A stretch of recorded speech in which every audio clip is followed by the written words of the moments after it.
Target दिसंबर में paper है, 3 महीने रह गए हैं। पूरा स्टडी प्लान कैसे करना है, कुछ आइडिया है?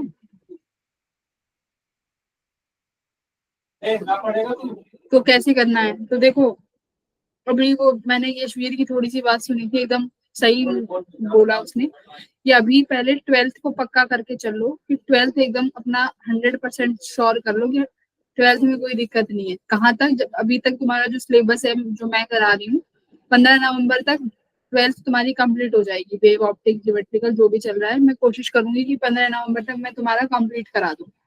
उसके बाद तुम्हारे ग्रेड 11th की क्लासेस चलेंगी, ठीक है।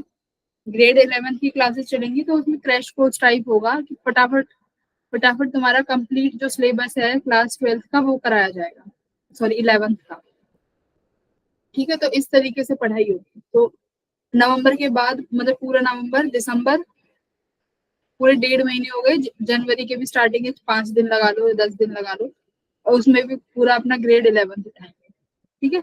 12th की तुम लोग अपने साथ साथ पढ़ाई करते रहना, जो भी 10-10 क्वेश्चन तुम्हें सॉल्व करने हैं, 5-5 सॉल्व करने हैं, ठीक है। अब इस तरीके से चलेंगे।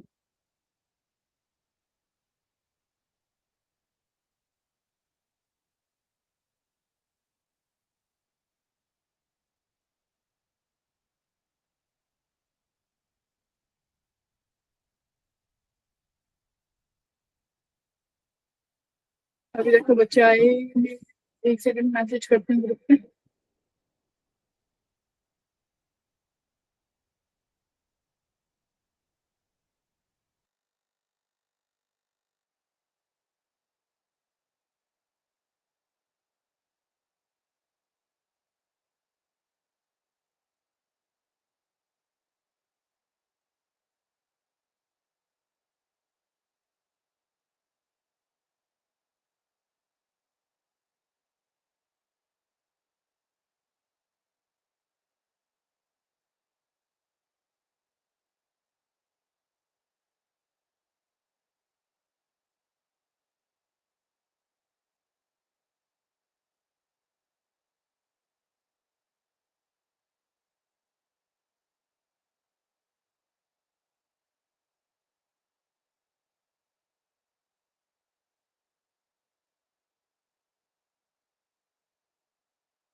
स्क्रीन दिख रही है?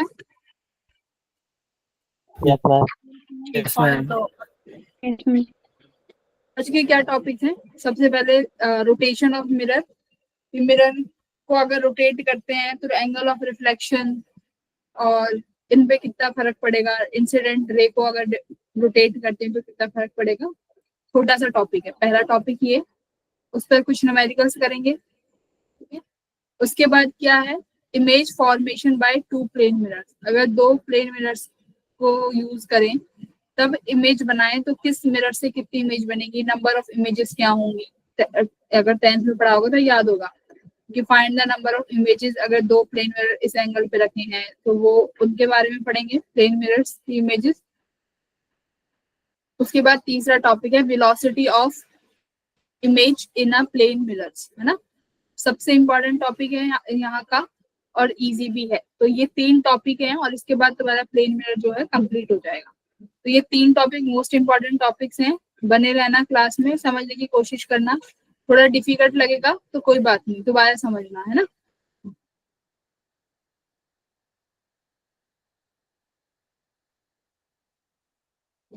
कनेक्ट कर देते हैं। पुराना बताओ, क्या कल क्या पढ़ाया, क्या था कल? मैम इमेज फॉर्मेशन प्लेन में पॉइंट और एक्सटेंडेड और इमेजेस, है ना। थोड़ा वेरी गुड।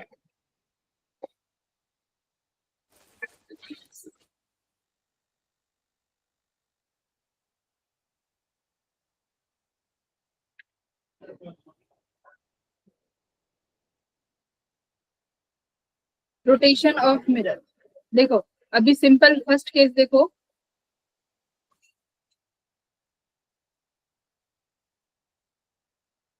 क्वेश्चन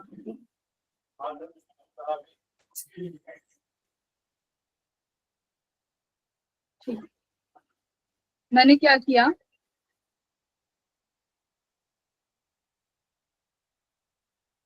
ये एक प्लेन सरफेस है, ठीक है। इस प्लेन सरफेस पे ये रेज मेरी इंसिडेंट हुई और यहाँ से ये रे रिफ्लेक्ट हुई, ठीक है। ये इंसिडेंट रे और ये रिफ्लेक्टेड रे, ये मिरर है मेरा, दिस इज प्लेन मिरर, मान लो M1। नॉर्मल ड्रॉ करोगे, नॉर्मल क्या होगा, जस्ट इस मिरर के परपेंडिकुलर होगा, तो मैंने नॉर्मल ड्रॉ किया जो इस मिरर के जस्ट परपेंडिकुलर है। अब लिखा हुआ है रोटेशन ऑफ मिरर। अब मैं क्या करूंगी, जो मिरर है ना M1, इसको रोटेट कर दूंगी, ठीक है। इस मिरर को बच्चों रोटेट कर दो। कैसे रोटेट करेंगे मैं इस मिरर को ऐसे रोटेट कर देती हूँ,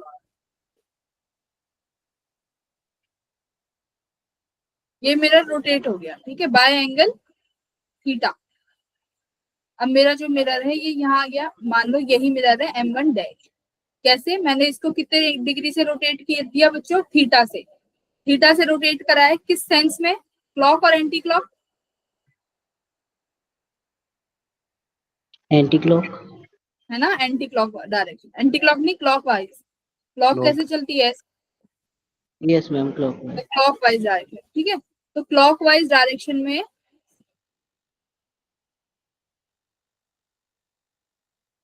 ये थीटा को मैंने क्लॉकवाइज डायरेक्शन थीटा घुमा दिया।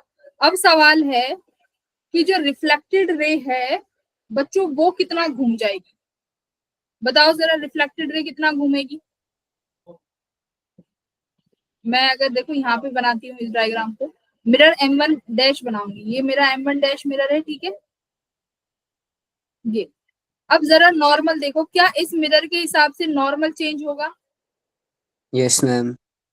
भाई अगर नॉर्मल परपेंडिकुलर होना चाहिए उस सरफेस पे, तो मिरर के रोटेशन के हिसाब से मेरा नॉर्मल चेंज होगा। तो मैंने देखा कि जो ये नया नॉर्मल ड्रॉ हुआ है, जो देखो इस पे नॉर्मल मान लो ये है, दिस इज N2, ये नया नॉर्मल है फॉर द मिरर की नई पोजीशन के लिए। अगर मैं इस पे पुराने वाले पे तुम्हें बना के दिखाऊं तो इस पे ये मिरर देखो नॉर्मल कैसे गया होगा,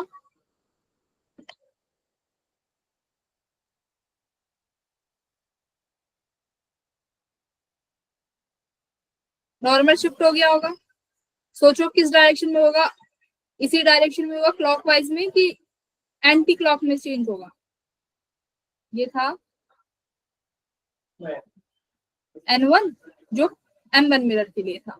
अब M2 भी चेंज हुआ है, तो मैं बोल रही हूँ जो M2 आया है, ठीक है, ये N2 आया है बच्चों। अब N1 से जो नया N2 आया है वो कितने एंगल पे शिफ्ट हुआ होगा, थीटा। Theta. थीटा, ठीक है।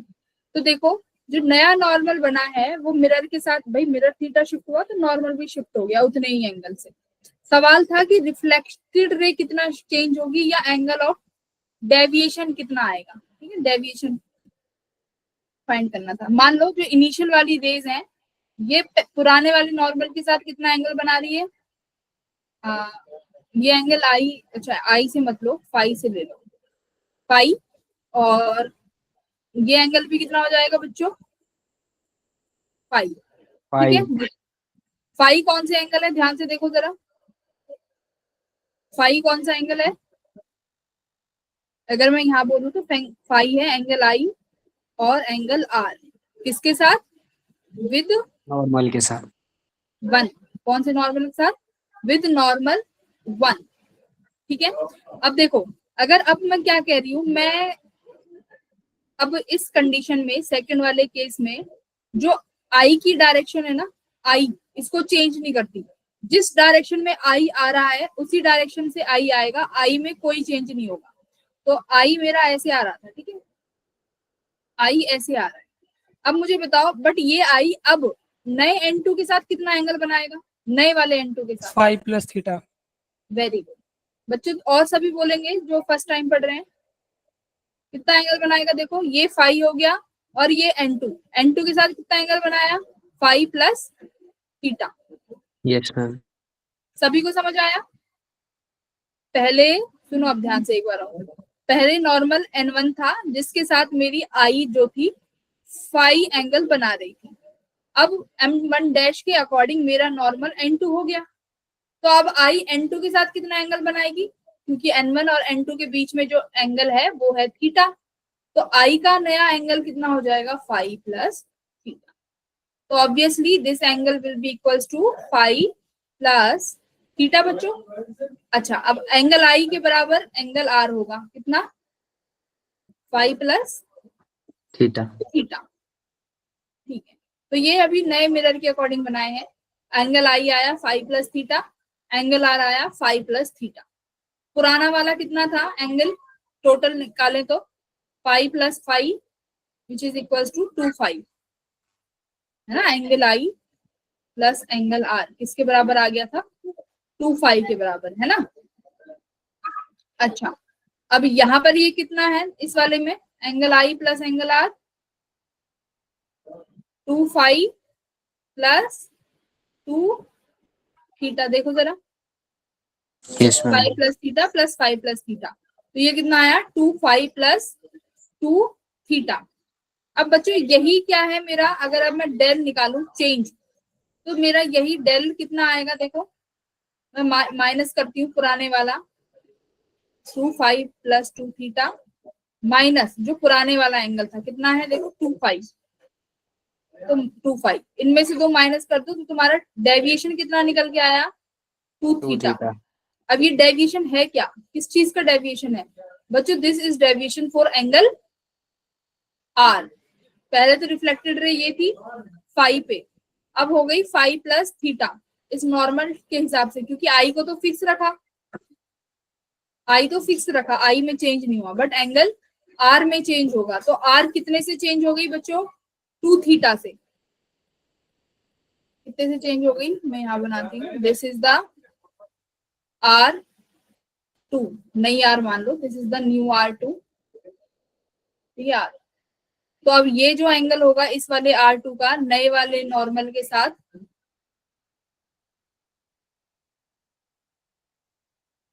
वो कितना हो जाएगा, फाइव प्लस थीटा। तुम्हारी ये वाला एंगल कितना हो गया, R1 और R2 के बीच में कितना एंगल आ गया, टू थीटा।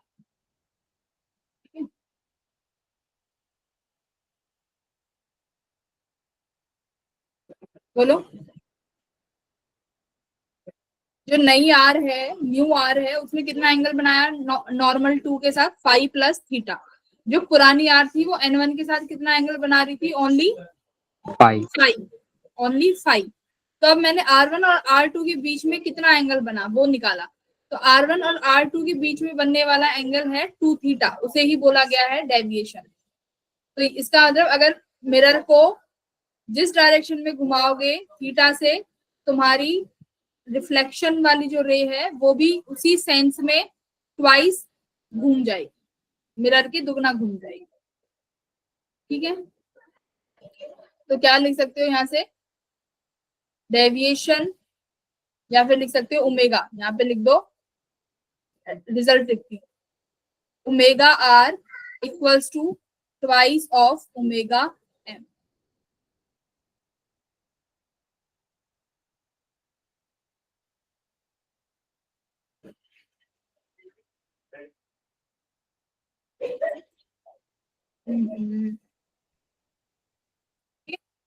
आ गया, omega R equals to twice of omega M.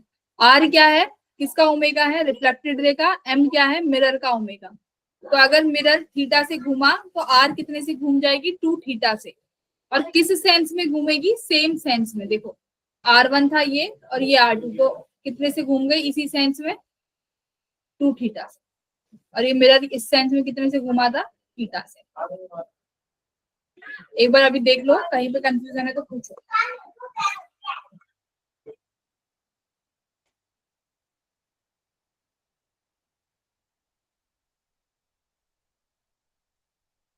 बहुत इंपॉर्टेंट है, एक एक चीज को सब पकड़ के समझो।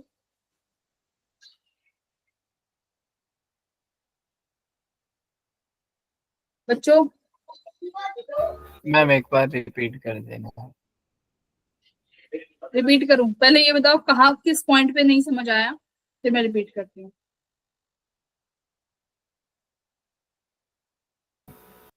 मैम जो ये R1 और R2 के बीच के एंगल बना है। देखो सब चीज पहले ये समझ में आ गया, नया नॉर्मल बनाया, दोनों नॉर्मल के बीच में थीटा का डिफरेंस था, है ना, नए नॉर्मल से थीटा का डिफरेंस था। तो अभी जो आर है वो भी तो शिफ्ट होगी ना, अगर नॉर्मल शिफ्ट हुआ है तो जो आर, क्योंकि आई को फिक्स रखा गया है कि आई जिस एंगल पे आ रही है वो उसी एंगल पे आएगी, तो वो नए एंगल पे कितने से आ रही है, देखो नए एंगल पे वो आई फाई प्लस थीटा से, ये रहा नए नए एंगल पे आई आ रही है फाइव प्लस थीटा से, तो रिफ्लेक्टेड रे भी कितनी हो गई five plus theta.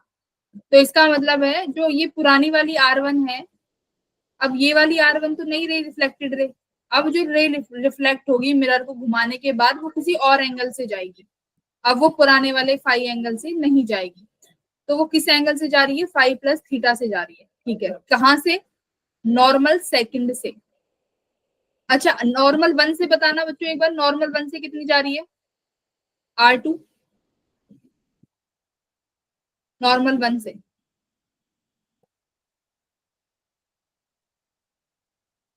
Theta 5 plus 2 theta. R2 R2 कितना है, फाइव प्लस थीटा, प्लस इसमें क्या ऐड कर दोगे, नॉर्मल वन, तो नॉर्मल वन भी कितना है, थीटा। तो नॉर्मल वन से अगर तुमने निकाली R2 तो ये कितनी आ रही है, देखो five plus two theta.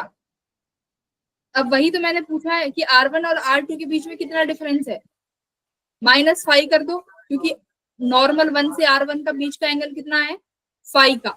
Ma'am ये 3 थीटा नहीं होगा, ये क्या हुआ? थ्री थीटा क्यों होगा, एक सेकंड, नई स्क्रीन ऐड, एक नई शीट ऐड कर देता हूँ। थ्री थीटा नहीं होगा कोई,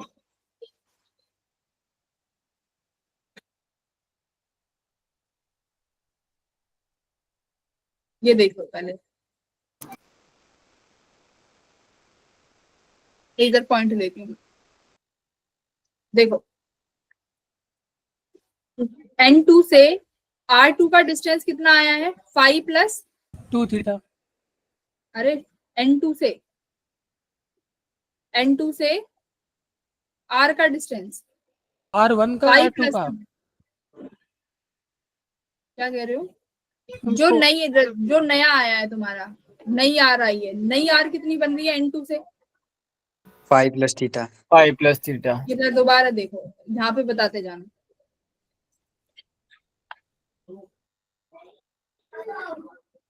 ये दो एंगल हैं, दो रेज हैं, आई तो यही रहने वाली है, आई में कोई चेंज नहीं होगा, दो एंगल्स हैं, एक तो नॉर्मल वन है और एक नॉर्मल टू है, इन दोनों के बीच में फाइव का डिफरेंस है। ठीक है, पहले जो नहीं हमने थीटा लिया है ना, थीटा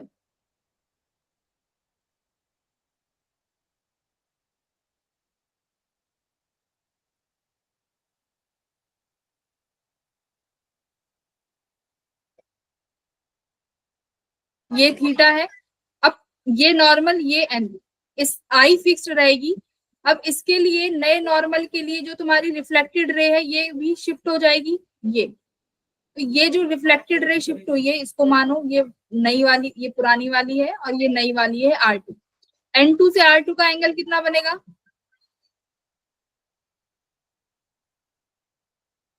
5 प्लस थीटा। अगर हमने इसको फाइव शिफ्ट किया, ये थीटा था और ये पहले एंगल कितना बना रही थी, फाइव, तो अभी आई वाली देखो कितना एंगल बनाएगी, मुझे नहीं पता R2 का एंगल क्या है, मैंने निकाला है कि angle I equal to R रहना चाहिए। अभी जो आई है वो N2 के साथ नया एंगल कितना बना रही है, देखो थीटा प्लस फाइव, ये है, तो अब R2 वाला जो एंगल है ये भी कितना रहने वाला है, थीटा प्लस फाइव, इसमें तुम हमें पता है कोई चेंज नहीं आएगा, किसके साथ, N2 से, तो देखो N2 वाला एंगल कितना आया, फाइव प्लस थीटा। ठीक है, अभी ठीक है, कहां से लिए ये दोनों एंगल? N2 से। अब अब क्या था? हाँ, N2 से एंगल आ गया 5 प्लस थीटा। N2 से R1 का एंगल कितना है? नॉर्मल से R1 का एंगल कितना है? नॉर्मल 1 से 5। ठीक है, अब N2 से R1 का कितना हो जाएगा?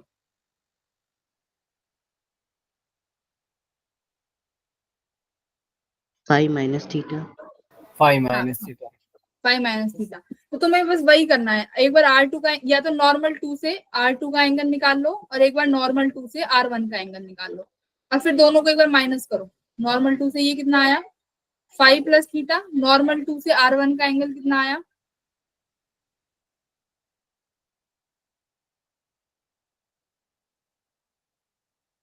ये है हमारा डेल।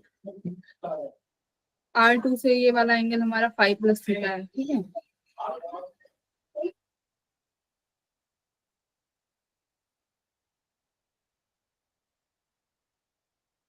ठीक है, फिर क्या दिक्कत है? ये एंगल 2 5 था दोनों का और ये एंगल 2 5 प्लस थीटा था।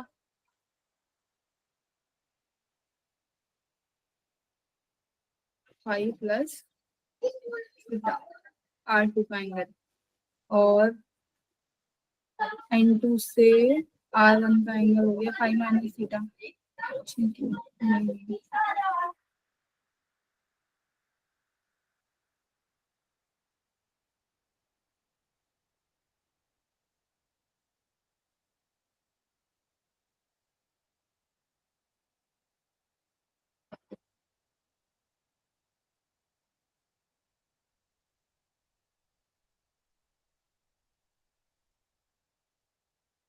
तो अब बताओ क्या, कहाँ पे, अब कौन से पॉइंट पे दिक्कत है? सारे एंगल्स तो निकाल लिए।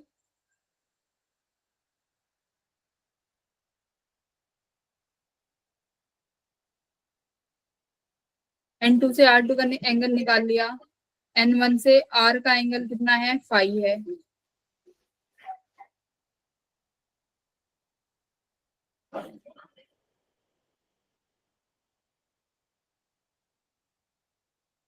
और N1 से R2 का एंगल निकाल लो।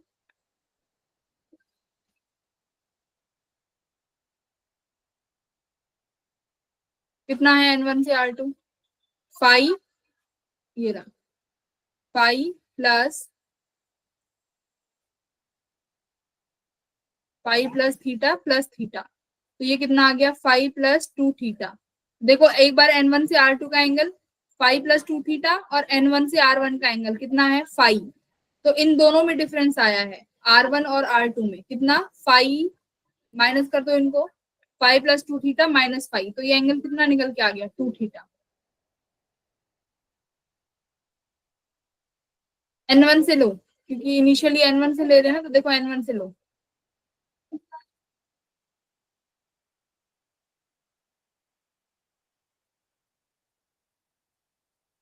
N1 से ले लो, आसान रहेगा।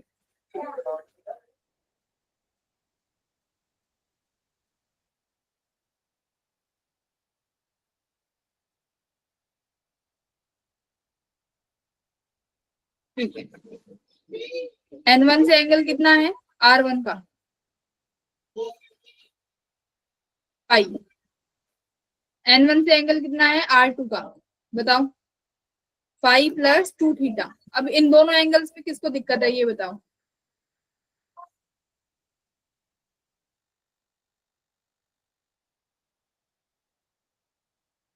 भाई N1 से तो R1 नॉर्मल से एंगल कितना बना रही है हमारी R1? 5। अब नया जो R2 आया है वो N1 से कितना एंगल बनाएगी? N2 से बना रही थी 5 प्लस थीटा और N2 और N1 के बीच में कितना का एंगल था? थीटा का, तो बस थीटा ऐड कर दिया मैंने, तो 2 थीटा प्लस 5 आ गया ना। देखो अब कॉमन क्या पॉइंट हो गया? N1, तो R1 और R2 के बीच में कितना डिफरेंस आ गया?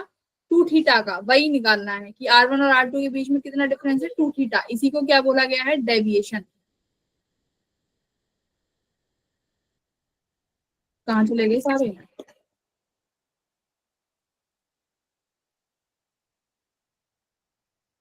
बच्चों? Yes ma'am. Yes ma'am. हाँ ना, कुछ तो बोलो, कहाँ पॉइंट नहीं समझ में आ रहा? सारे एंगल क्लियर समझ मैम, में आ गए? सही आ गया, समझ में आ गया मैम। अब आ गया कि R1 और R2 के बीच में एंगल चाहिए थे, तो कॉमन पॉइंट ले लो N1। तो N1 से R1 फाई बना रहा है, N1 से R2 कितना बनाएगा? Phi plus 2 theta. क्यों? N2 से फाई प्लस थीटा, और N2 और N1 के बीच में थीटा, तो प्लस थीटा कर दो, तो फाई प्लस 2 थीटा। इन दोनों के बीच में जो डिफरेंस आया वो आया तुम्हारे पास 2 थीटा। तो इसका मतलब जो रे जो डेविएट हुई है वो कितने से हुई है? 2 थीटा से हुई है। डन? Yes ma'am. तो यहाँ लिखोगे ओमेगा आर, यानी जो रिफ्लेक्टेड रे का ओमेगा चेंज होगा वो किसके बराबर होगा? ट्वाइस ऑफ ओमेगा एम, यानी मिरर के एंगल से। तो यहाँ से देखो आर किसके बराबर आया? 2 theta. R theta equals to 2 theta. और किस डायरेक्शन में होगा? Same direction. ठीक है, सेम डायरेक्शन। अब हेडिंग डाल के लिखो, क्या अगर इंसिडेंट रे को थीटा से चेंज कराते हैं? हेडिंग, इफ इंसिडेंट रे, अच्छा ये वाला डायग्राम रफ कर दूं क्योंकि यहाँ पे है ऑलरेडी डायग्राम। ये वाला Yes, रफ कर ma'am. दूं कि नहीं? बता दो, अभी भी कभी भूल जाओ फिर,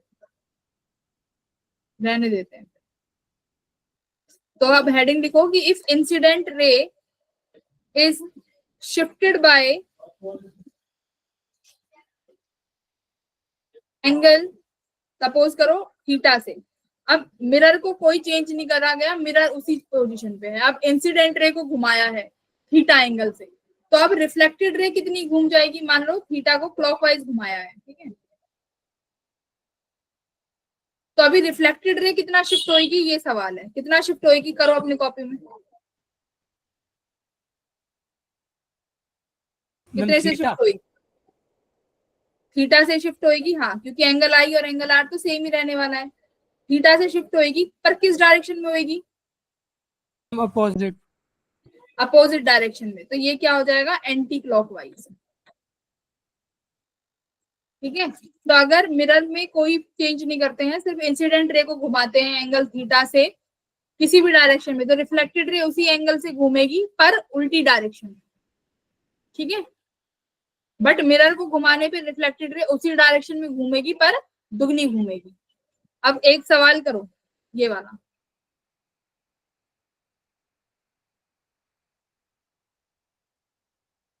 थोड़ा स्पेस स्पीड अप तो करना पड़ेगा। देखो यूट्यूब पे भी अगर तुम लोग देखने जाओगे तो वहां भी टीचर्स ऐसे फटाफट फटाफट बता के निकल रहे होंगे, कोई तुम्हें रोक के वहां पे भी नहीं बता रहा होगा। यहाँ पे तुम्हारे पास मौका है कि पूछ लो जो भी पॉइंट ना आए। यूट्यूब पे तो पक्का ज्योमेट्रिकल ऑप्टिक्स का भी समझ नहीं आएगी, मैं बता रही हूँ।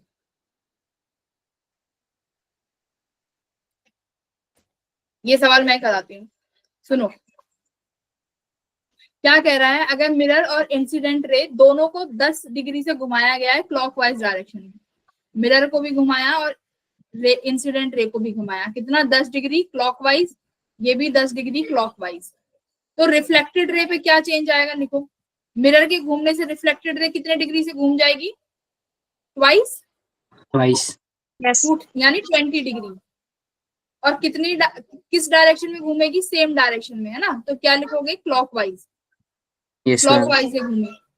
और इंसिडेंट रे से भी 10 डिग्री घूमेगी पर उल्टी डायरेक्शन में, यानी एंटी में घूमी। अब थर्ड ऑप्शन। तो अभी 20 से इसने क्लॉक में घुमाया, इसने घुमा दिया, तो टोटल कितना घुमा? 10 डिग्री। माइनस करो इन दोनों को, क्या आया? 10 डिग्री क्लॉकवाइज। तो क्या ऑप्शन है तुम्हारी? कितनी घूम गई रे?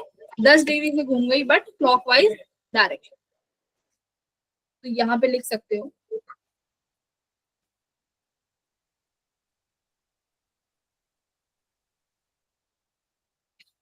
ओमेगा आई से उल्टी डायरेक्शन में, नेगेटिव साइन दिखा रहा है, उल्टी डायरेक्शन। तो ये 2 पॉइंट्स हैं जो अभी तक पढ़ा है, ये इस ब्रैकेट में इकट्ठा कर दिया, लिख लो।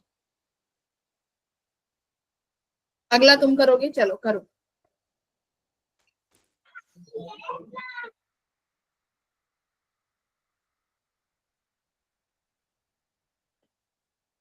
आयुष आया है आज? Ayush yes ma'am. Krishna ma'am 1. First option. Option. हाँ, फर्स्ट ऑप्शन क्या कह रहा है? If due to rotation of a mirror the reflected ray gets rotated by 40 degree by how much. अच्छा, ये तो एक ही था। Rotation of mirror the reflected ray. अच्छा, ये 40 से घूम गई तो वो 20 डिग्री किस डायरेक्शन में घुमा होगा? क्लॉकवाइज। First Direction. वेरी। ये करो, थोड़ा थोड़ा सा ट्रिकी है but try to solve this, हो जाएगा। ज्योमेट्री लगेगी बस। कॉन्सेप्ट आता है तुम्हें, ज्योमेट्री देखो आती है कि नहीं।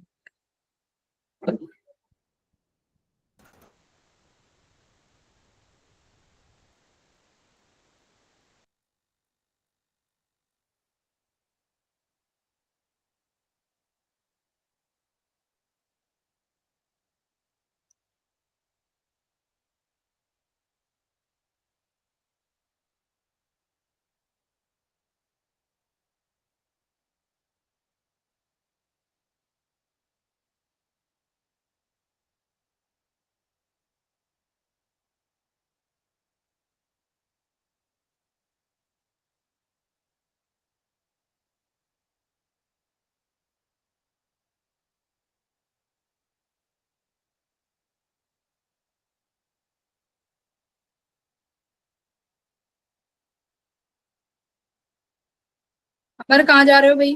वापस आओ, करो सवाल।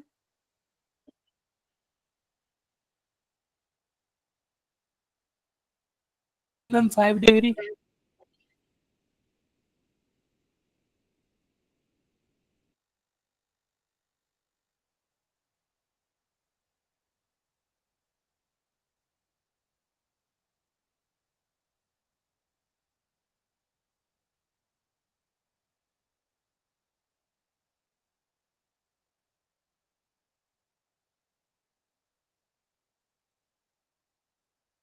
मैम मेरे पे क्वेश्चन नहीं दिख रहा है।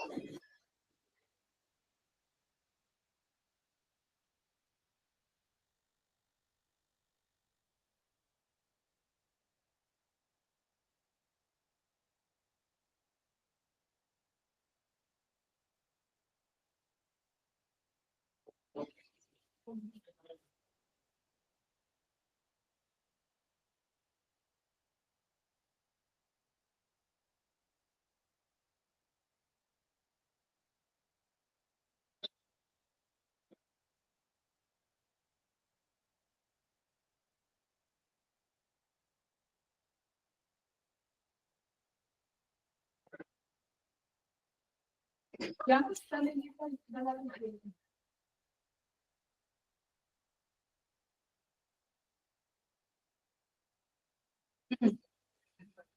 हाँ भाई, कितना आया?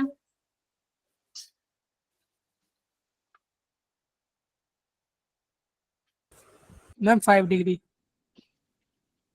यशवीर का 5 डिग्री। मैम मेरा नहीं है। वरुण का मैम है। मैं यस मैम. यशवीर क्यों नहीं निकाल रहा? फिर क्या कह रहा है कि एक मिरर है मैम जिस। हाँ, मैंने निकाल के लिख दिया है। कितना? मैम 4th लिखा था। तो देखते हैं किसका सही होएगा, है ना। हाँ, सवाल और किसका? आयुष, तुम्हारा कितना निकला? मेरा नहीं निकला मैम. क्यों नहीं निकला? करो, देखो मैं बताती हूँ क्या कह रहा है सवाल। पहले जो कि तुम्हारा मिरर है उसको 40 डिग्री से घुमाया गया वर्टिकल डायरेक्शन से, ठीक है। वर्टिकल डायरेक्शन से 40 डिग्री घुमा दिया। अब रे जो आती है, एक इंसिडेंट रे, वो हॉरिजॉन्टली आ रही है मिरर पे। तो तुम्हें बताना है कि वर्टिकल, अगर मुझे रिफ्लेक्टेड रे को वर्टिकल डायरेक्शन में घुमाना है तो मिरर को कितना घुमाऊं?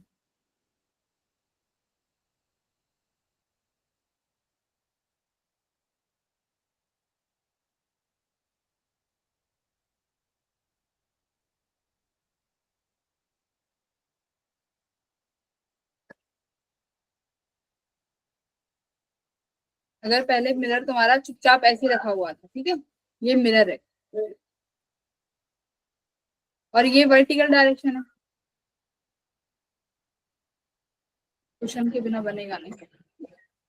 हाँ, तो ये तुम्हारी वर्टिकल डायरेक्शन है। वर्टिकल डायरेक्शन से मिरर को 40 डिग्री घुमाया गया है, तो कैसे घुमाया होगा? मैम वर्टिकल था मिरर, पहले 40 डिग्री फिर घुमाया मैम, ऐसे थोड़ी द बनेगा। मिरर इज इंक्लाइंड, नहीं रुको, the mirror is inclined at an angle 40 degree from vertical. इसमें देखो इनिशियल तो कुछ पोजीशन दी नहीं है, इसमें इन्होंने बोला है कि जब घुमाने के बाद जो पोजीशन आई है वो 40 डिग्री आई है। ठीक है, ऐसा कहीं नहीं लिखा गया है कि पहले कैसा था, बाद में बताया गया है कि बाद में कैसा हो गया, वर्टिकल से 40 डिग्री हो गया। ठीक है, घुमाने के बाद। तो वर्टिकल पोजीशन हमारी ये है। ठीक है, यहां से तुम्हारा जो ये हॉरिजॉन्टल, दोनों बना दो डायरेक्शन। अब वर्टिकल से 40 डिग्री है, यानी मिरर ऐसा हो गया होगा 40 डिग्री यहाँ पे। ठीक है, वर्टिकल से ये तुम्हारा मिरर है। अब क्या बोल रहा है कि एक रे आ रही है, वो आ रही है हॉरिजॉन्टली, इसका मतलब हॉरिजॉन्टल डायरेक्शन तो ये है, तो रे ऐसे आ रही होगी। ठीक है, हॉरिजॉन्टल कितना एंगल बनाएगी बताओ? इन दोनों के बीच में कितना एंगल होता है? 90 का। तो ये कितना एंगल बना रही है? 50 डिग्री, है ना। तो रिफ्लेक्टेड रे भी बच्चों कितना एंगल बनाएगी?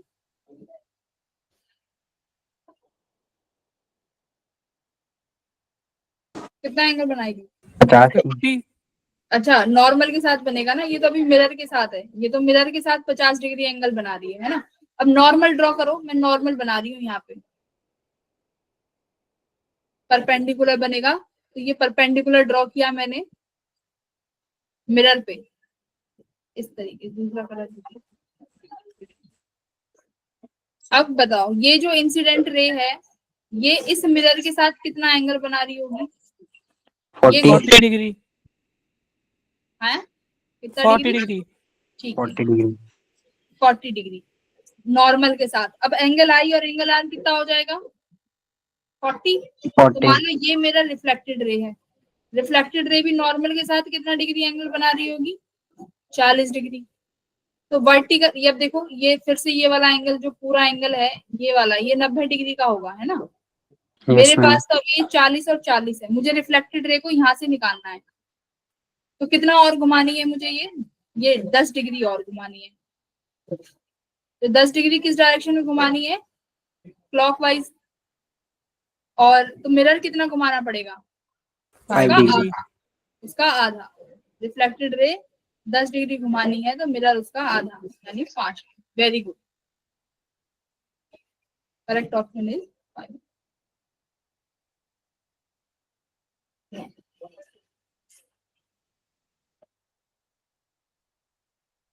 हो गया सभी का? कोई दिक्कत नहीं? मैम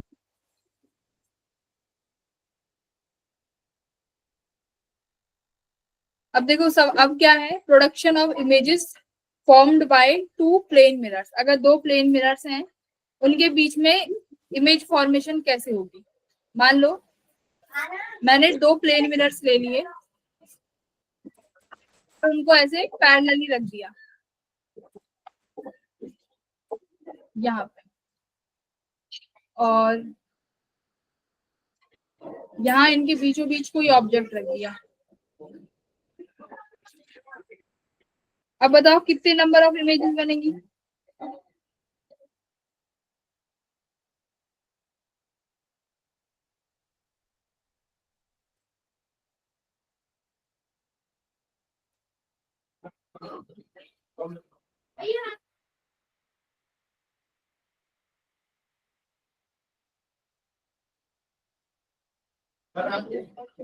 कितनी इमेजेस बनेगी? Ma'am infinite.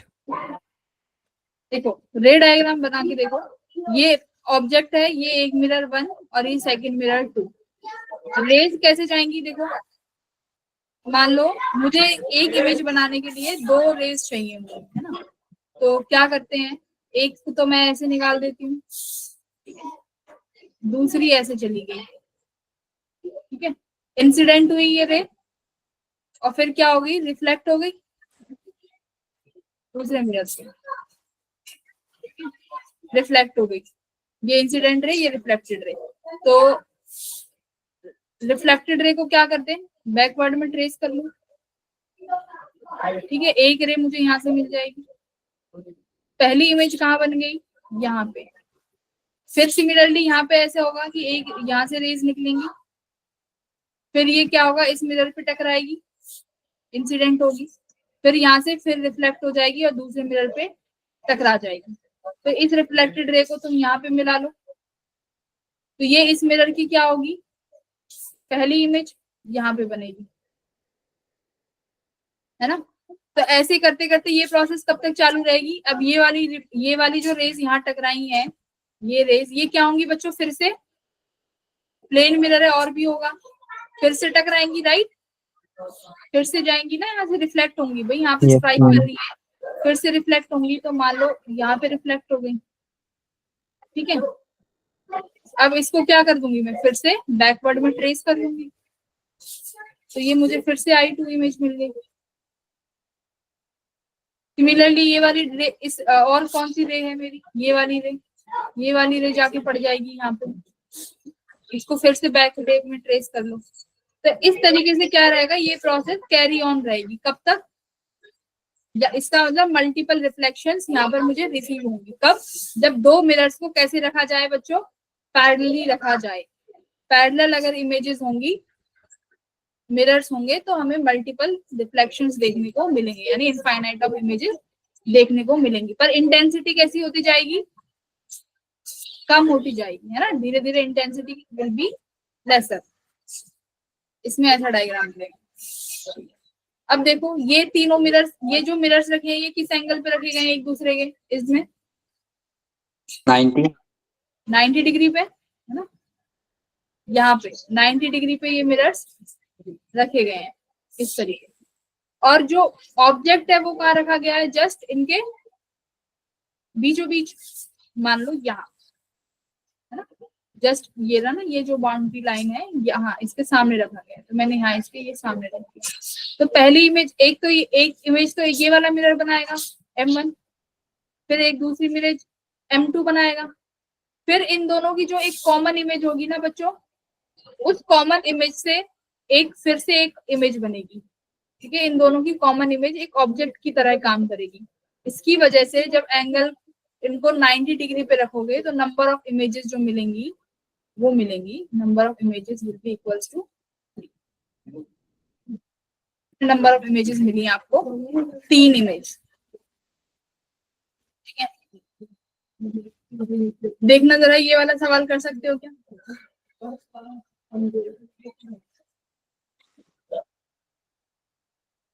वैसे मैंने अभी इसका ये वाला प्रॉब्लम सिखाई नहीं है,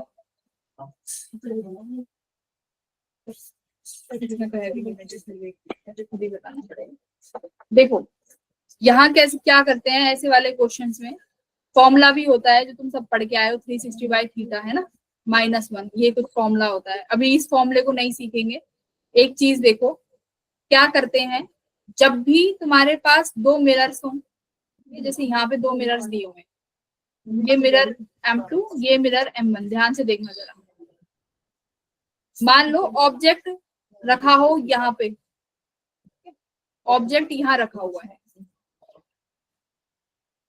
ये एंगल देखो, मैं कुछ और मान के चल रही हूँ, यहाँ 25-25 बराबर है, तो मान लो M2 से इस मिरर का एंगल है 20 डिग्री, M1 से इस ऑब्जेक्ट का जो एंगल है वो कितना मान लेते हैं पापा, 25 मान लो, 25 डिग्री। तो एक ऑब्जेक्ट M1 और ध्यान से सुनना, सबसे इंपॉर्टेंट टॉपिक है, एक ऑब्जेक्ट M1 मिरर और M2 मिरर के बीच में रखा गया है, M2 से उसकी डिस्टेंस है 20 डिग्री, डिग्रीज में बात हो रही है, अब डिस्टेंस में नहीं। M1 से जो डिस्टेंस है डिग्री है वो है 25 डिग्री। अब बच्चों एक बात देखो, M2 के लिए ये मिरर, M2 के लिए जो ऑब्जेक्ट है वो 20 डिग्री पे है, तो इस जो पहली इमेज M2 बनाएगा, M2 जो पहली इमेज बनाएगा वो कितने डिग्री पे बनाएगा, 20 डिग्री पे। भाई जितने इसमें क्या होता है, वो जैसे डिस्टेंस होता था ना, कि जितने दूरी पे डिस्टेंस पे ऑब्जेक्ट रहेगा उतने ही मिरर की डिस्टेंस से इमेज की डिस्टेंस बनेगी। तो यहाँ पे वो डिस्टेंस किस में गिवन है, थीटा में, ठीक है, एंगुलर डिस्टेंस है। तो अब ऑब्जेक्ट की distance, angular distance second mirror से 20 डिग्री पे है, तो सेकंड मिरर से जो पहली इमेज बनेगी वो बच्चों कितने डिग्री पे बनेगी, 20 डिग्री पे। इतना समझ में आया? Yes ma'am. अब ऐसे ही M1 के लिए देखो, ऑब्जेक्ट कितने एंगुलर डिस्टेंस पे है? M1 mirror 25। M1 मिरर के लिए जो तुम्हारा ऑब्जेक्ट का एंगुलर डिस्टेंस है वो 25 डिग्री पे है। यानी M1 मिरर जो पहली इमेज बनाएगा, M1 मिरर जो पहली इमेज बनाएगा वो 25 डिग्री पे बनाएगा। ठीक है, ये तो आ गई पहली पहली इमेज। अब देखो, एक ध्यान से एक चीज देखो, अच्छा ऑब्जेक्ट यहाँ है तो इमेज यहाँ तक ही बनेगी, यहाँ तक। तो ये ऑब्जेक्ट, ये मेरी इमेज पहली। अब एक बात ध्यान से देखो, जो पहली इमेज बनी है, जो पहली इमेज बनी है बच्चों M1 की, क्या वो M2 के लिए एज ऑब्जेक्ट काम नहीं करेगी? ये वाली इमेज I1M, ये लिखते हैं I1M2। I1M1 देखो, क्या I1M1 इसके सामने कौन सा मिरर है? M2 भी है ना, तो ये M2 के लिए भी ऐसा ऑब्जेक्ट काम नहीं करेगा। पहला ऑब्जेक्ट तो ये हो गया और सेकंड ऑब्जेक्ट ये हो गया, तो M2 क्या करेगा? अब किसकी इमेज और बनाएगा? I1 की भी एक इमेज बनाएगा। सिमिलरली M1 के लिए जो ये नई इमेज बनी है, M2 ने जो बनाई है, जो M2 ने जो इमेज बनाई है, ये भी इसके लिए एज ऑब्जेक्ट काम करेगी और M1 इसकी फिर इमेज बनाएगा। समझ रहे हो? ये इतना क्लियर आया? तो इमेज बच्चों बनती चली जाएंगी। कब तक बनती चली जाएंगी इमेज? जब तक हम 180 डिग्री पर ना पहुंच जाए। 180 डिग्री क्यों? क्योंकि मान लो जैसे M1 मिरर यहाँ है और एक इमेज यहाँ आ गई, ये जो इमेज बन रही है ये यहाँ आ गई, मान लो ये कोई भी नंबर ऑफ इमेज है I3, तो क्या अब M1 इसकी इमेज बना पाएगा, इस ऑब्जेक्ट की या इस इमेज की? No ma'am. देखो मैंने अभी क्या कहा, ये M1 मिरर है, ठीक है, this is the M1 mirror. M1 mirror के लिए एक तो ऑब्जेक्ट है जो तुम्हें क्वेश्चन में गिवन होगा, ये ऑब्जेक्ट, पर जो ये इमेज बनी है यहाँ पर, ये जो इमेज बनी है I1 जो कि M2 ने बनाई है, बनाई M2 ने, पर वो है तो M1 के सामने भी। बताओ, तो M1 को क्या पता है? M1 को तो ये भी लगेगा कि दिस इज द ऑब्जेक्ट, बेशक इमेज है पर उसके सामने जो चीज होती है उसकी इमेज बना देगा। उसके सामने ये इमेज है, वो उसकी भी क्या बना देगा? एक इमेज बना देगा। इसकी वजह से हमारे पास क्या होती चली जाएंगी? बहुत सारी इमेजेस बनती चली जाएंगी। और कब तक मिलेगी? जब तक कोई भी इमेज 180 डिग्री का एंगल नहीं बना लेती। ठीक है, क्योंकि जब से इसके पीछे आ गई ये इमेज तो मिरर एंगल इमेज नहीं बना पाएगा, अपोजिट हो गए। ठीक है, अब देखो कब तक चलेंगी ये डिस्टेंस। मैं यहाँ पे फॉर्मूला लिखती हूँ। ये मिरर M1 है, ये मिरर M2 है। बताओ जरा, मिरर M1 से पहली इमेज कितनी डिग्री पे है? पहली इमेज 65। अरे M1 से पहली इमेज 25। हाँ, M1 ने जो पहली इमेज बनाई वो 25 डिग्री पे बना दी। ठीक है, M2 ने पहली इमेज कितने डिग्री पे बनाई? 20 डिग्री पे, 20 डिग्री पे। अब M1 और M2 के बीच में बच्चों टोटल कितना एंगल का गैप है? M1 और M2 के बीच में, M1 एंड M2 45। 45। 45 डिग्री है ना। ये रहा ना पूरा angle, this angle would be 45। M1 और M2 25 डिग्री है। अब तुम्हें सवाल में, हाँ बोलो। मैम वो मिरर के बीच में एंगल 50 डिग्री दे रखा है। वो क्वेश्चन अभी अलग है, वो तुम करोगे, मैं तो अभी सिखाने के लिए बता रही हूँ। क्योंकि उसमें ना ये डिस्टेंस है ना जो सेम है। देखो M2 की डिस्टेंस भी O से 25 है और M1 की भी 25 है, ये भी 25 और ये भी 25। तो मैंने यहाँ पे अलग अलग ले लिया जिससे कि ये ना हो कि ये सिर्फ ऐसे इसी के लिए एप्लीकेबल है, नहीं, अलग अलग एंगल्स होंगे तो भी चलेगा। तो मैंने इसलिए 25 और 20 लिया है। ठीक है, तो अभी देखो अब क्या करते हैं। अब यहाँ पे ध्यान से देखो, ये पहली इमेज है। अब जो M2 की बच्चों इमेज नंबर सेकंड बनेगी, ध्यान से देखो, M2 की इमेज नंबर सेकंड जो बनी वो कैसे बनाओगे? ये जो 45 डिग्री का एंगल है ये, और इसमें 25 डिग्री ऐड करो, कितना बना? 70 डिग्री। यानी मिरर्स M2 की सेकंड इमेज 70 डिग्री पे बनेगी। सिमिलरली M1 की सेकंड इमेज कितने डिग्री पे बनी? 45 प्लस 20 65 है ना, तो ये 65 कितने डिग्री पे बनी, 65 डिग्री पे। M1 की सेकंड इमेज 65 डिग्री पे बनी।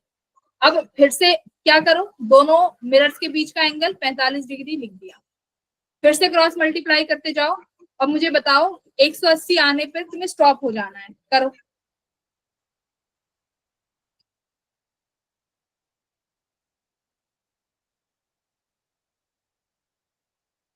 है अभी कुछ नहीं।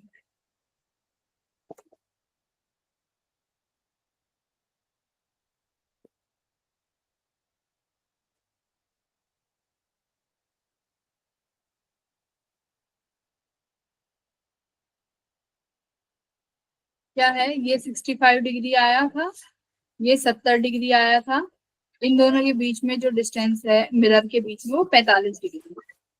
तीसरी इमेज यहाँ कितनी बनेगी बताओ, ये तो दूसरी इमेज थी दोनों की, M1 की, ये M 65 प्लस 45 कितना हो गया, 110. 110 डिग्री, ठीक है। तो यानी M2 की जो तीसरी इमेज बनी वो 110 डिग्री पे बनी। M1 की बताओ तीसरी इमेज, 70 प्लस 45, 7 8 10 11 12 125, 115, ठीक है। अब फिर से इन दोनों का 45 डिग्री ऐड करो, अब फिर से क्रॉस मल्टीप्लाई करो, करो, क्रॉस मल्टीप्लाई करना है। 110 में 45 डिग्री ऐड करा, कितना बना 145। 115 में फिर से कितना डिग्री ऐड करा, 45 डिग्री, कितना बना 150। अब फिर से कितना डिग्री ऐड करना है बच्चों, 45 डिग्री। बताओ कहाँ पे 90 बनेगा, ये भी 180 डिग्री से ज्यादा चला जाएगा, इमेज नहीं बनेगी। ये भी 180 डिग्री से ज्यादा चले जाएगा, इमेज नहीं बनेगी। तो कितनी इमेज बनी देखो, I2, I3 और I4। सिमिलरली यहाँ पे I2, I3, I4 और I1 ये टोटल इमेज कितनी बन गई, 8। तो M1 और M2 ने मिलके कितनी इमेज बनाई बच्चों, 8 इमेजेस, ठीक है। तो क्या करना है, पहले दो मिरर M1 M2, पहली इमेज तुम्हें निकालनी आती है। पहली इमेज कैसे, जितने डिग्री पे ऑब्जेक्ट होगा उतने डिग्री पे पहली इमेज बनेगी दोनों के लिए, है ना। जितने, जैसे कि ये क्वेश्चन गिवन है, जैसे M1 से ये 25 डिग्री पे है ऑब्जेक्ट, तो पहली इमेज भी 25 डिग्री पे बनेगी, या तो ऑब्जेक्ट का डिस्टेंस लिख दो, सेम ही बात है। उसके बाद क्या करना है, क्रॉस मल्टीप्लाई में M1 और M2 के बीच का डिस्टेंस जो है उसको ऐड करते जाओ। समझ में आया। अब जो क्वेश्चन गिवन है वो करो और मुझे नंबर ऑफ इमेजेस बताओ।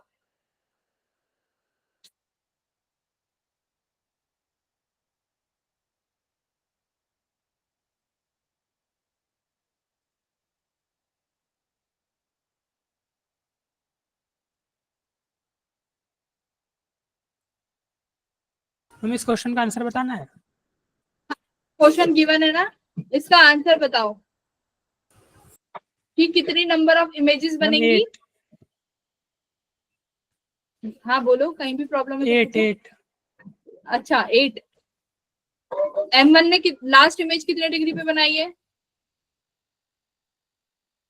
175। अच्छा बाकी के बच्चे क्या कर रहे हैं भाई, देखो यहाँ पे M1 M2, M1 पहली इमेज कहाँ बनाएगा, मैं जिससे पूछूंगी वो बताएगा। एक मिनट क्लास ज्वाइन करती हूँ, मैं जिससे पूछूंगी वही आंसर देगा, भागना नहीं है, कभी भाग जाओ।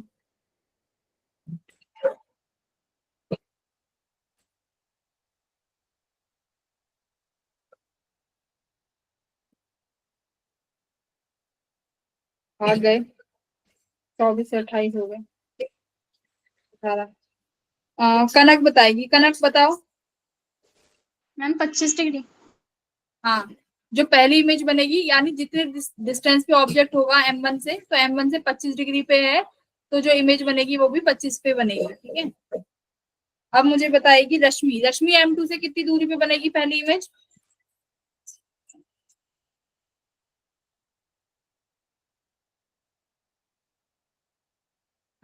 छोड़ जाओ, सब भाग जाओ।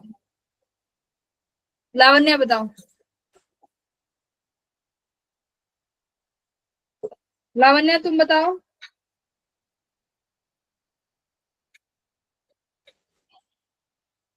लावण्या क्लास में हो कि नहीं हो?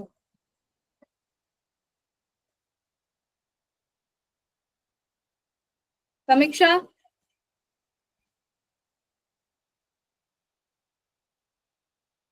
समीक्षा तो कभी बोलेगी। छोड़। बच्चों ये भी कितने पे बनेगी? 25 डिग्री पे, क्योंकि ये भी 25 पे ही आएगा। 25 यस मैम। तो ऐड करते जाओ, yes am ma'am. One M two के बीच में 50 का, तो ये 25 और 75, ये भी 75, एक पे निकालते जाओ, सेम ही। फिर ये 8 आ गया। 50, 75 प्लस 50 कितना हो गया? 125। 100 फिर 125 में 50 ऐड कर दो, ये भी 125 बना। 175। 170 वेरी गुड, वेरी गुड। तो ये भी 175 आ गया, यहीं पे तुम्हें दी एंड कर देना है। यहाँ पे भी 175 आ गया, यहीं पे दी एंड कर देना है। ठीक है, तो यहाँ पे तुम ये भी बता सकते हो कि कौन से मिरर की इमेज, कौन से नंबर की इमेज कितने डिग्री पे बनेगी। ठीक है, तो टोटल नंबर ऑफ इमेज के लिए तो मैं तुम्हें फॉर्मूला भी लिखवा दूंगी, 360 बाई जो भी होता है। बट यहाँ से तुम और अच्छे से निकाल सकते हो कि कौन से डिग्री पे बनेगी, कौन से नंबर की इमेज है, M1 ने कितनी बनाई है, M2 ने कितनी बनाई है, सब बना सकते हो। ठीक है, चलो अब वो क्या करते हैं, फॉर्मूला, एक फॉर्मूला नोट कराऊंगी भाई। वो फॉर्मूला देखो मुझे भी याद नहीं रहता है, पर तुम्हें याद रखना। ठीक है, तो वो फॉर्मूला मेरे को याद नहीं है, तुम याद कर लो। कॉन्सेप्चुअल चीज में समझा चुकी हूँ, तुम लोगों को याद करना पड़ेगा। एक सेकंड में ढूंढ लेती हूँ, तुम लोगों के लिए निकाल के रखा है मैंने, सभी को नोट करना है। क्या फॉर्मूला है? Number of images formed by two inclined mirrors. लिखो, यहाँ पे लिखवाती हूँ।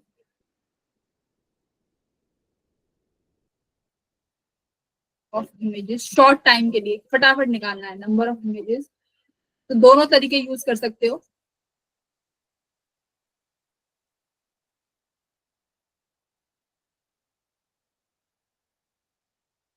क्या देखो, पहला फॉर्मूला क्या कह रहा है? 360 degree by theta. What is theta? Angle between, angle between mirror. Angle between mirrors.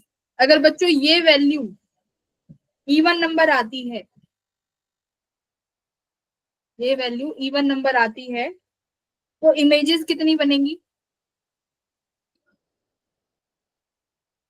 Even number मान लो n आई है ना, इवन नंबर यानी n, तो इमेजेस बनी n-1। ठीक है, दूसरा क्या कह रहा है? अगर 360 डिग्री बाय थीटा को करने पर ऑड नंबर मिलता है, ऑड नंबर मिलता है, तो इमेजेस कितनी बनेंगी? इतनी ही मिलेंगी। इस ऑड नंबर किसे दिखाऊं? n dash. ठीक है, इमेजेस भी n डैश बनेंगी। कब? अगर जो ऑब्जेक्ट रखा है परपेंडिकुलर बाइसेक्टर पर नहीं है तो। लिखो, इफ, कंडीशन सेकंड के लिए लिखो, object is not placed at perpendicular bisector. Angle bisector नहीं आएगा, परपेंडिकुलर बाइसेक्टर क्यों आ रहा है? Angle bisector is placed at angle bisector, है ना, किसी एंगल के बाइसेक्टर पे रखा हो तो। मान लो दो ये हैं और ये एंगल बिल्कुल बराबर बराबर पे कट रहा हो, है ना, तो एंगल बाइसेक्टर बराबर बराबर पे कट करे, ये भी एंगल थीटा हो और ये एंगल भी थीटा हो। अगर ऐसा एंगल रखा है तब ये फॉर्मूला वैलिड नहीं रहेगा। तब कौन सा फॉर्मूला लगाओगे? तब क्या हो जाएगा, ये 360 बाय थीटा इक्वल्स टू, जो कि n डैश है, वो किसके बराबर हो जाएगा? n dash minus 1। ठीक है, if placed at angle bisector. ठीक है, अगर एंगल बाइसेक्टर पे रखा है तो n डैश माइनस 1, अगर ऑड नंबर मिलता है तो, नहीं रखा है तो वही आंसर है जो कि 360 बाय थीटा है। ये नोट कर लो, ये 3 पॉइंट है, note note down these 3 points. और अगर 360 बाय थीटा ना इवन आता है ना ऑड आता है, कोई इंटीजर आता है, तो आपको कैलकुलेट करनी पड़ेगी जो मेथड बताया गया है। Yes ma'am. Yes ma'am. हाँ 360 degree by theta does not equals to, अगर कोई डेसिमल नंबर आता है तो that means you have to calculate it.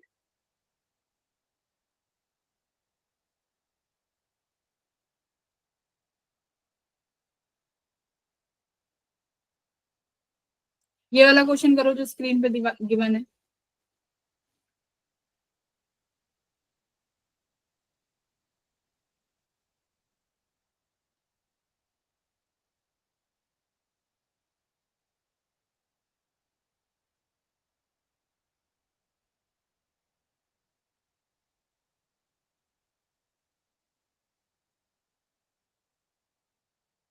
Distance के लिए भी लगा सकते हो ये वाला formula, criss cross criss cross criss cross लगाओ।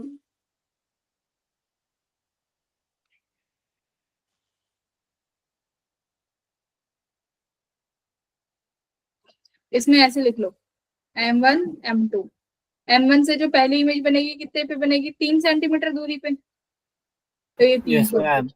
m2 से जो इमेज बनेगी ये कितना, 6 सेंटीमीटर।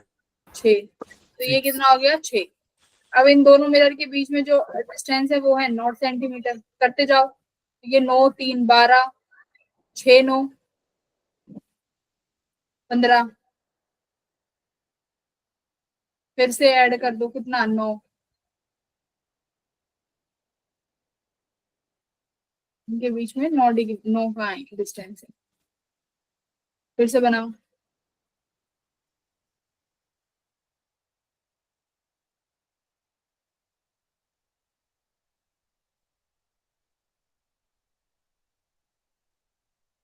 मैम ये 9 और 6 कहाँ से आए ऊपर वाले में? थीटा थीटा थोड़ी है, अच्छा मैम ये ठीक है, m क्लियर हो गया, क्लियर हो गया, ठीक है। m1 और m2 का एंगल है। अब तीसरी इमेज बताओ कहाँ बनेगी।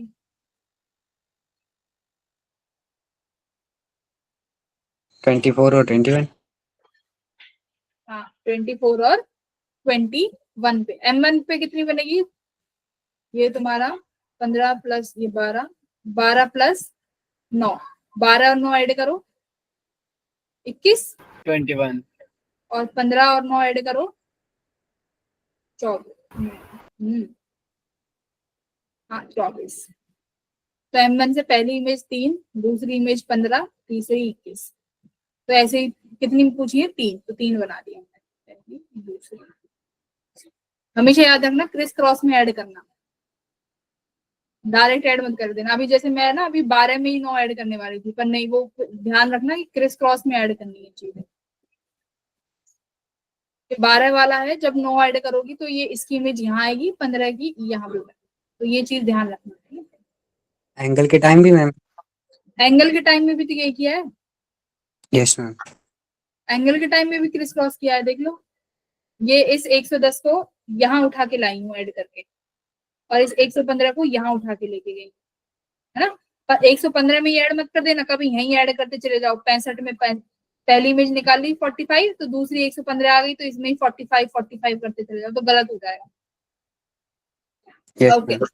अब ये वाला क्वेश्चन करो जरा, इनफाइनाइट उसमें है, पैरेलल प्लेन मिरर्स है, तो यहाँ पे एल बना हुआ है, तो कितनी बार लेटरली इन्वर्टेड बनेगा, बहुत बढ़िया सवाल है। एक बार यहाँ पे आ जाते हैं, तो जहां मैंने सिखाया है, एक सेकंड, यहाँ पे देखो बच्चों, यहाँ क्या होगा, जो ये इमेज 1 बनी है ना, मिरर M2 के लिए ये इमेज एज अ ऑब्जेक्ट काम करेगी, क्योंकि पहला ऑब्जेक्ट ये हो गया, M2 के लिए ये दूसरा ऑब्जेक्ट हो गया, ठीक है। अब जो ये दूसरा ऑब्जेक्ट है ना, ये जो I2, ये जो मिरर M2 है, इसको ऑब्जेक्ट मान के यहाँ पर एक इमेज बनाएगा, जो कि किसकी इमेज होगी, इस वाले ऑब्जेक्ट की। सिमिलरली M1 क्या करेगा, I2 को ऑब्जेक्ट मान के यहाँ पर एक इमेज बनाएगा, जो कि किसकी इमेज है, इस वाले ऑब्जेक्ट की, ठीक है। अब इसी बात को ध्यान में रखते हुए ये वाला क्वेश्चन जरा सॉल्व करो।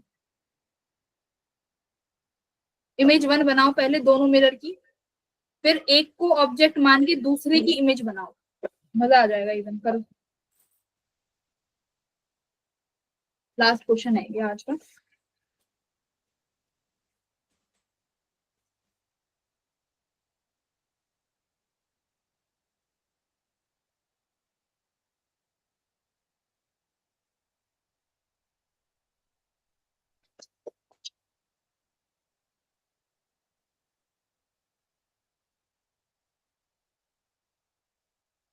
मैम ये 7 इमेजेस एक साइड से लेनी है मिरर के? हाँ, ये 7 इमेजेस जो लेनी है वो एक ही साइड की लेनी है सिर्फ? 7 इमेज नहीं, देखो 7 इमेज टोटल होती है, कभी भी ऐसा नहीं होगा एक साइड, टोटल इमेजेस 7। मैम इसमें तो इनफाइनाइट इमेजेस बनेंगी, तो 7 कैसे लेंगे? 7 क्लोजेस्ट इमेज है ना, पहले 7 तो बनाओ, इनफाइनाइट बनेंगी, पहले 7 इमेज बनाओ, पहले 1 2। देखो जैसे कि ये मिरर एक, ये मिरर दूसरा, ठीक है, मिरर M1 मिरर M2, यहाँ पे L बना हुआ है। तो M2 पहले तो मान लो ये यहाँ से मैं कुछ भी दूरी बता मान लेते हैं, x भी है और यहाँ से भी x है, ठीक है। तो पहले तो इमेज M2 बनाएगा, इसकी इमेज बनाएगा M2, तो कैसे बनाएगा? लेटरली इन्वर्टेड बनेगी। ऐसे ही M1 जो पहली इमेज, ये इमेज 1 है, ठीक है, M1 की जो पहली इमेज 1 है वो भी कैसी होगी? Laterally inverted. बोलो, ठीक है। Yes. तो ये तो Yes, पहली ma'am. इमेज बन गई, तो इमेज 1 इमेज 1। अब देखो, अब जो ये इमेज 1 है ना, ये एज अ ऑब्जेक्ट काम करेगा फॉर M1। तो अगर ये ऑब्जेक्ट है तो ये इसकी इमेज कैसे बना के देगा? ठीक है, मिल गई। अब M2 के लिए ये ऑब्जेक्ट है, ये इसकी कैसे बनाएगा? ऐसे। अब ये ऑब्जेक्ट, अब पहले तो ये ऑब्जेक्ट थी, ये ऑब्जेक्ट था, अब ये ऑब्जेक्ट है, सेकंड ऑब्जेक्ट, ठीक है, एक दूसरे मिरर के लिए। तो अगर ये ऑब्जेक्ट है फिर कैसी मिरर बनाएंगे?